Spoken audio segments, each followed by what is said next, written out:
Hello everyone, welcome back to Rims English. Today we'll practice grammar and the topic is punctuation marks. This is part 1. At first, let us know what are punctuation marks. Punctuation marks are the end marks that come at the end of the sentences. These are also used to divide sentences into clauses and phrases. These help the sentences or clauses or phrases to make the proper meaning. So, punctuation marks are actually used at the end of the sentences, but many times you will find these are also used in the middle of the sentences just to divide the phrases or clauses. If you don't have enough idea about sentences, phrases, or clauses, you can watch my previous videos of sentences and phrase and clauses. Then it will be easier for you to understand today's lesson. There are lots of punctuation marks, but today we'll practice only 3. At first, full stop. Here you see the full stop in the red mark. Then comma. Here you can see the sign of comma. And question mark. There is the sign of question mark. At first, let us know what is called full stop.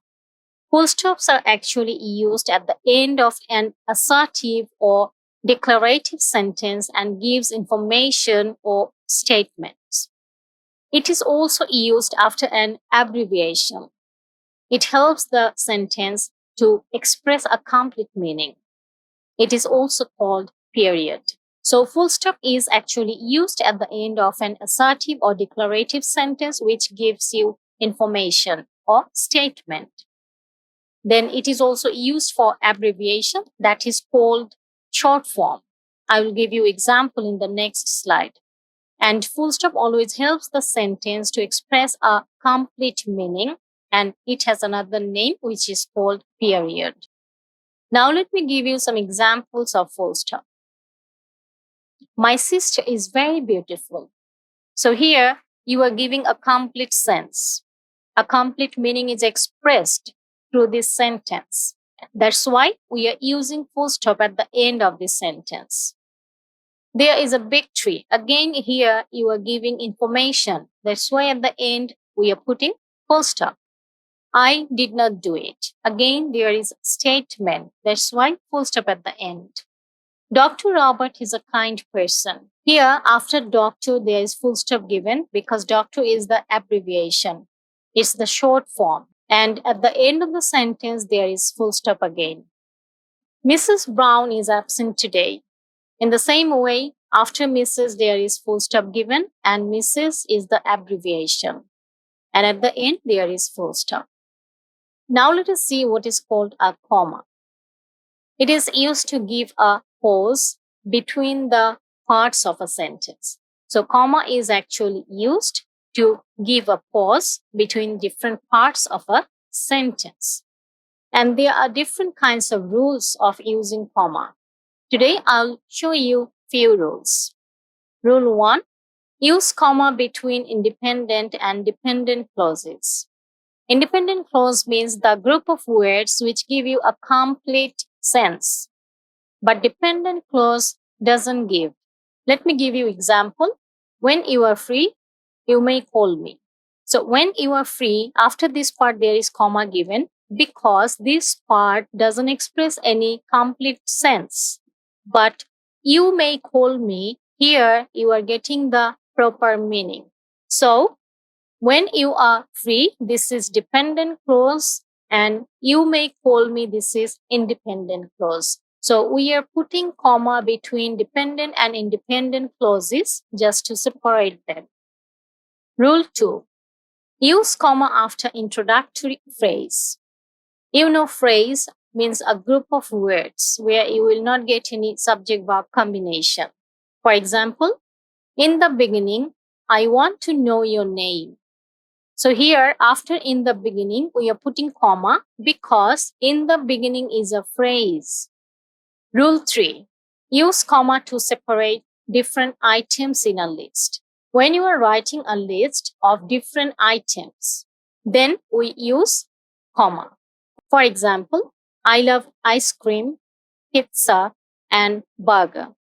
After I love ice cream, we are putting a comma because there we are getting list of food. Ice cream, pizza, and burger. These are all names of foods and these are different items. That's why we have to give comma in between two items. Now let me give you more examples of comma. If you want, you can come with me. Again, here we are getting independent and dependent clause. That's why we are using comma in between them. If you want, this is dependent clause as it is not expressing any complete meaning. But you can come with me.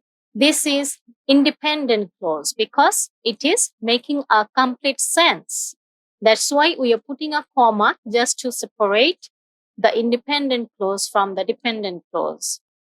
On Fridays, I visit my grandparents. Here on Fridays, you are starting the sentence with phrase. That's why you are putting the comma here. I will buy a copy, 2 books, a pencil bag, and an eraser. Here you are again making a list. That's why after the items, you have to give the comma. So a copy, comma, 2 books, again comma. Now let us see what is a question mark. It is used in the sentence that asks for any information. So question mark always asks for information. It is used at the end of an interrogative sentence. You know, the sentence that asks for any kind of information, that is called an interrogative sentence. And we always put the question mark at the end of interrogative sentence. If you do not put the question mark, that sentence can never be an interrogative sentence.